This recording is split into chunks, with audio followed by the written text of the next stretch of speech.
तर रामकृष्ण हरी मित्रांनो, स्वागत आहे तुमचं नवीन एका ब्लॉग मध्ये. जाऊन आणि फुकट चालू होता तसलं जेवण खाऊन आम्ही एका ठिकाणी बसून घेतलं होतं. तर नेमका विषय काय होता हे तुम्हाला पार्ट 1 आणि पार्ट 2 बघितल्यानंतरच समजेल. त्यामुळे पटकन जाऊन पहिले ती 2 पार्ट बघा. तसलं जेवण खाऊन आम्ही एका जागी बसलोच होतो. तोपर्यंत आमच्या ध्यानात आलं की गावाकडे जायला ट्रेन किती वाजता हे बघायचं. चौकशी करायला आम्ही सगळेजण गेलो आणि त्या चौकशीतनं आम्हाला असा तर्क लक्षात आला की पुण्यावरनं गावाकडे जायला ट्रेन आहे 2:30 वाजता. आता रात्री 2:30 वाजूपर्यंत करायचं काय, हे तर प्रश्न आम्हाला सगळ्यांनाच पडला होता. पण परत लक्षात आलं पुणे तिथं काय होणे, मग डायरेक्ट फिरायला चालू केलं. तिथं जवळच मार्केट होतं, त्या मार्केट मध्ये जाऊन आम्ही सगळ्यांनी बरेच खरेदी केली. फिरत फिरत तिथनं आम्ही बाहेर पडलो आणि परत येऊन पोहोचलो स्टेशन समोर. आणि स्टेशन समोर मस्तपैकी तिरंगा वाऱ्याने 1 नंबर मध्ये फडकत होता आणि त्याच्याच बाजूला होता बापूंचा पुतळा. बापू म्हणजे महात्मा गांधी हो. आणि स्टेशनला वर खाली येण्यासाठी होती लिफ्ट. आता गावाकडच्या पोरांना लिफ्ट दिसल्यावर काय सुट्टी आहे, एलिव्हेटर काय एक्सिलेटर असा काहीतरी दुसरा पण ह्याला शब्द आहे, पण आपल्याला काय ते माहित नाही. तसं आमचं वर तर काहीच काम नसायचं, पण तरी पण माझ्यासाठी आम्ही जायचो आणि परत खाली यायचो. असं आम्ही कमीत कमी 5-6 वेळा तरी केलंच असं. आता 2:30 वाजू तर करायचं काय म्हणून आम्ही तिथंच पायऱ्यावर दिलं होतं ताण. ते जुनी माणसं म्हणतात ना, घर सोडलं की अंगण परदिशी असते, तसाच विषय आमच्या सोबत झाला. झोपणारच तेवढ्यात पोलिसांनी तिकडे जाळ काढायचा चालू केला. त्यांना मारलेलं बघून आमची डायरेक्ट झोपच गायब झाली. थोडा वेळ इकडे तिकडे करून आम्ही फायनली 2 वाजता तिकीट काढून घेतली. तिकीट वगैरे काढून झाल्यानंतर आम्हाला कळालं 2ची ट्रेन 3ला येणार आहे. नंतर अजून आम्ही लिफ्ट मध्ये गेलो आणि टाइमपास करायचा चालू केला. पण त्यात पण झाला विषय असा की 3ची ट्रेन परत 4:30ला आली. तारीख पे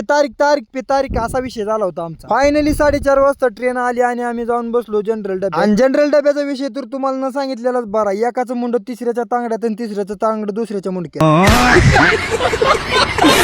एका सीटवर दोघं बसून फायनली आम्ही येऊन पोचलो पंढरपूर मध्ये. आणि पंढरपूर मधनं नंतर ट्रेन गेली सांगोल मध्ये. असा झाला आमचा सांगोला टू पुणे प्रवास. तुम्हाला आवडला असेल तर नक्की लाईक करा, फॉलो केलं नसेल तर फॉलो पण करून घ्या.